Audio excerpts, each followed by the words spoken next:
Okay, so now we're going to go over disorders of voltage and metabolism. So case 12.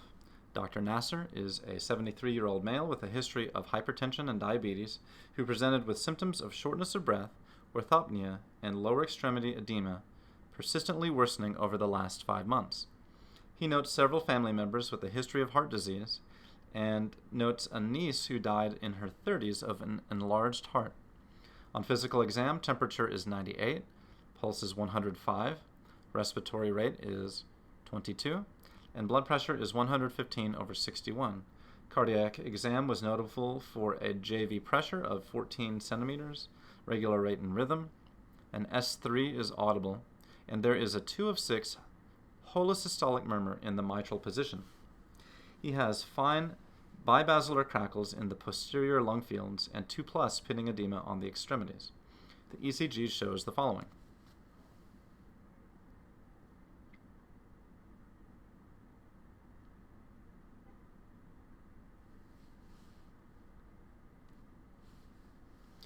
Which of the following is the most likely cause of the patient's symptoms? Is it A, non-ischemic cardiomyopathy, B, ischemic cardiomyopathy, C, cardiac sarcoidosis, D, Lyme disease with secondary cardiac involvement, or E, cardiac amyloidosis?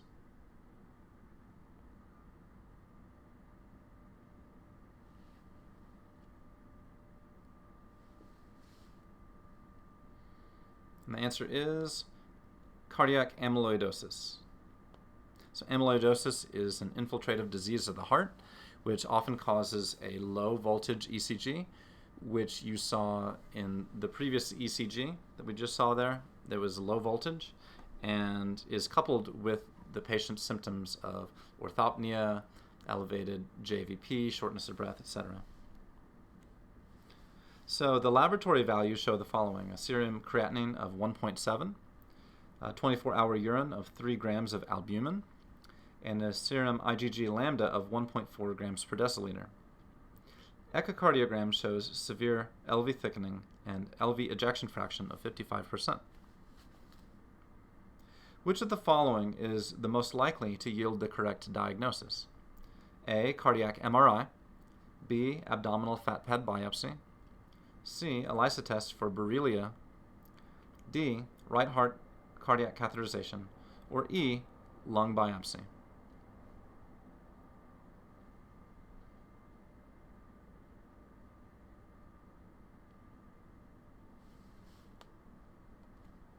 So the answer is B, abdominal fat pad biopsy. So when amyloidosis causes an infiltration of protein within the cardiac tissues, there's also an infiltration of other tissues, including the fat pads, including the abdominal fat pad. So this is an easier way of getting a biopsy rather than always having to biopsy the heart itself. Now, a cardiac MRI may give an indication of infiltrative heart disease, but won't be so specific for amyloidosis always. ELISA for Borrelia is really just a distractor here. The patient doesn't have an infectious carditis.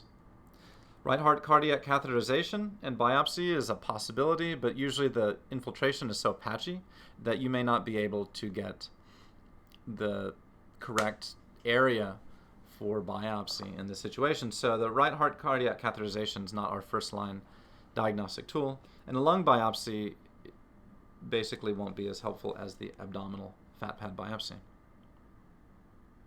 So just to finish up this section, describe the hypertrophic pattern seen on ECG.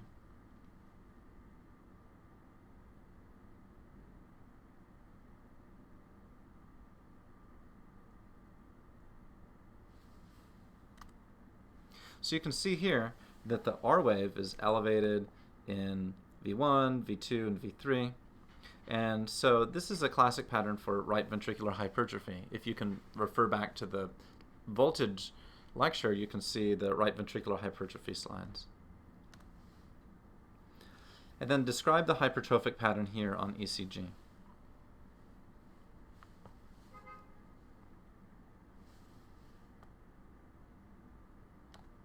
So you can see here that for the Cornell criteria for left ventricular hypertrophy, we have a tall R wave in AVL and an S wave in V3 greater than 24 millimeters. And so this is one level of evidence for left ventricular hypertrophy. And then the other one would be the Sokolov-Lyon index, where we see a deep S wave in V1 and a tall R wave in either V5 or V6, and that's greater than 35 millimeters.